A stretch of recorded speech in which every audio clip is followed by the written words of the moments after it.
मेरे बहुत बहुत प्यारे साथियों, आप सभी को डॉक्टर विजय अग्रवाल का बहुत बहुत प्यार भरा नमस्कार। फ्रेंड्स, आज 3 जून 2019 है और आज के इस AFEIS.com के लाइफ मैनेजमेंट में मैं आप सभी का हार्दिक रूप से अभिनंदन करता हूं। फ्रेंड्स, एक गीत की दो बड़ी खूबसूरत पंक्तियों से मैं आज के अपने इस लाइफ मैनेजमेंट की शुरुआत करने जा रहा हूं। और ये पंक्तियां हैं, डेफिनेटली आपने कभी न कभी सुना होगा। हाँ, यदि आप एक बिल्कुल ही नई पीढ़ी के हैं तो शायद आप सुनने से वंचित रह गए हों, लेकिन अगर ऐसा है तो मैं आपको सलाह दूंगा कि आप इसे एक बार जरूर सुनें। गाने की शुरू की दो पंक्तियां हैं फ्रेंड्स। रोना कभी नहीं रोना, चाहे टूट जाए कोई खिलौना। ये दो पंक्तियों की एक पंक्ति है। और फिर है सोना चुपके से सोना, चाहे टूट जाए सपना सलोना। रोना कभी नहीं रोना, चाहे टूट जाए कोई खिलौना, और सोना चुपके से सोना, चाहे टूट जाए सपना सलोना। आनंद बख्शी साहब ने इसे लिखा था और R.D. बर्मन ने अपने धुनों से इसे संवारा था। और सन 74-75 के आसपास मुझे याद आ रहा है कि ये बहुत ही हिट फिल्मों में से, हिट गानों में से एक गाना था। दोस्तों, खासकर अगर आप 70 और 80 के दौर के फिल्मी गीतों को उठा करके देखेंगे तो उसमें जीवन की फिलॉसफी से संबंधित, या कह लीजिए कि जीवन का मार्गदर्शन करने से जुड़े हुए बहुत सारे गीत लिखे गए। उन गीतों की आपको एक भरमार सी मिलेगी। उससे पहले अगर आप 50 से 60 के दशक की फिल्मों को देखेंगे तो उसमें आपको फिल्मों में समाजवादी विचार मिलेंगे, बहुत ही सरल सहज शब्दों में मानवतावादी की बातें सुनने को मिलेंगे और बड़े खूबसूरत गीत, खासकर आप राज कपूर की फिल्मों में ऐसे गीत पाएंगे। बाद में सन 70 और 80 के दशक में एक अलग तरह के गीतों का दौर आया और उन्होंने जीवन के बारे में एक तरीके से मार्गदर्शन करने का काम किया। अब आप देखिए कि इसमें वो क्या बात कह रहे हैं, या खिलौना से अपनी बात उन्होंने कही है, चाहे टूट जाए कोई खिलौना। तो सीधी सी बात है कि वह ये गीत किसी बच्चे को संबोधित करके लिख रहे हैं या कह रहे हैं, क्योंकि बात खिलौने की है। और इसके बाद फिर जो दूसरी लाइन है वो सच पूछिए तो बच्चे से संबंधित नहीं है, वो हम सब से संबंधित है, क्योंकि बच्चे को तो क्या सपना होता है और क्या सलोना सपना होता है इस बात का आभास नहीं होता, लेकिन हम लोगों को तो होता है। बहुत खूबसूरत सपना देख रहे हैं, बहुत अच्छा लग रहा है और अचानक सपना टूट गया और अब नींद टूट गई है तो उसे सोच सोच करके तकलीफ हो रही है कि वो कितना खूबसूरत सपना देखा जा रहा था, बेवजह क्यों नींद टूट गई। यह जानते हुए भी यह अफसोस हो रहा है कि वहां जो कुछ भी हम देख रहे थे, जो कुछ भी हम कर रहे थे, जो कुछ भी हमारे पास था, वह सब झूठा था। इसके बावजूद दुख हो रहा है।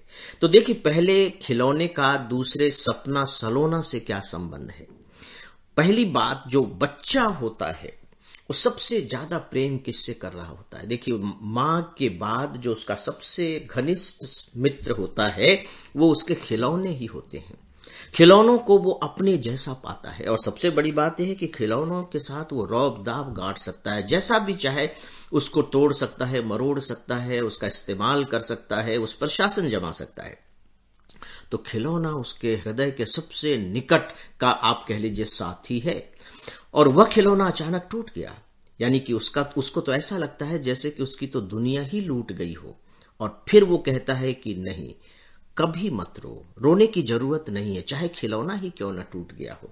तो इसे जो अर्थ निकल रहा है वो है कि चाहे सर्वस्व ही क्यों न चला जाए, चाहे प्रिय से प्रिय व्यक्ति, प्रिय से प्रिय वस्तु ही नष्ट क्यों न हो जाए, लेकिन रोना कभी मत नहीं रोना। ये नहीं कि केवल अभी की बात है, कभी नहीं रोना। और सपना टूट जाए, इसका मतलब है कि हम अपने जीवन में कुछ सपने देखते हैं, कुछ उद्देश्य बनाते हैं, कुछ महत्वाकांक्षाएं पालते हैं, फिर उनके लिए काम करते हैं और काम करते करते एक दिन उस काम का परिणाम हमारे सामने आता है और पता लगता है कि नहीं, हम अपने उद्देश्य में बुरी तरह असफल हो गए हैं।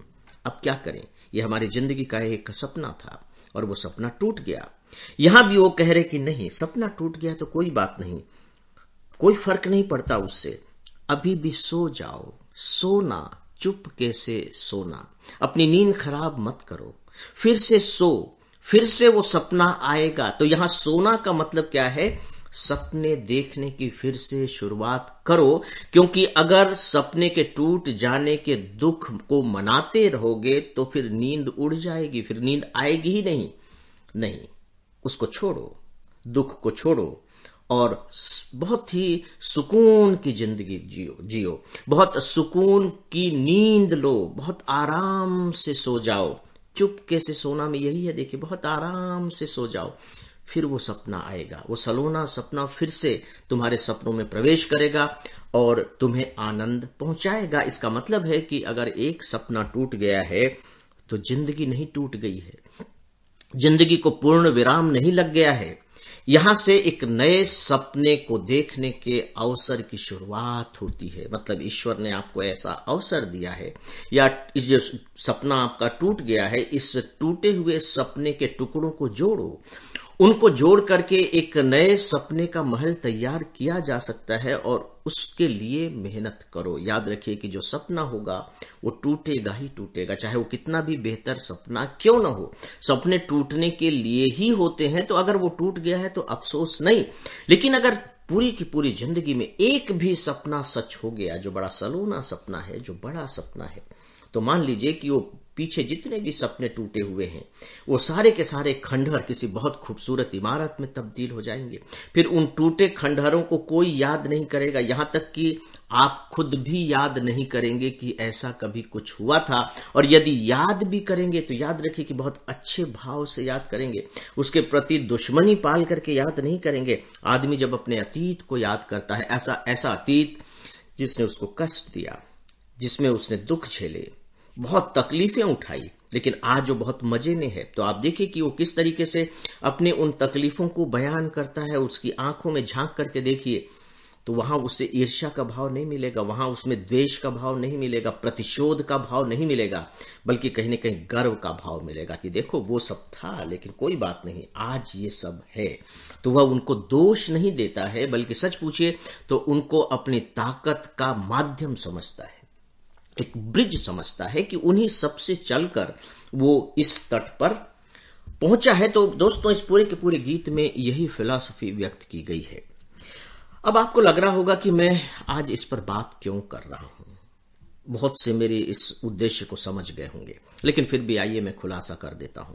दोस्तों, कल सिविल सर्विस यानी कि आईएएस का प्री एग्जाम हुआ है। मुझे मालूम है कि प्री एग्जाम में ज्यादातर स्टूडेंट अपने आप को बहुत दुखद रूप में महसूस कर रहे होंगे, बहुत दुखद रूप में कि हमारा पेपर अच्छा नहीं बना और ये हुआ और ये हुआ। उनके मन में बहुत निराशा घर कर गई होगी, बहुत ही हताश हो गए होंगे। रोना कभी नहीं रोना, चाहे टूट जाए कोई खिलौना। तो रोने की जरूरत नहीं है। अगर सपना टूट गया है तो नींद को खोने की जरूरत नहीं है। वक्त है और जो व्यक्ति गिरकर जितनी जल्दी खड़ा हो जाता है, उसी से इस बात का निर्धारण होता है कि वह अपनी मंजिल तक पहुंचेगा कितनी जल्दी, पहुंचेगा कब। तो याद रखिए कि यह अफसोस मनाने का वक्त नहीं है।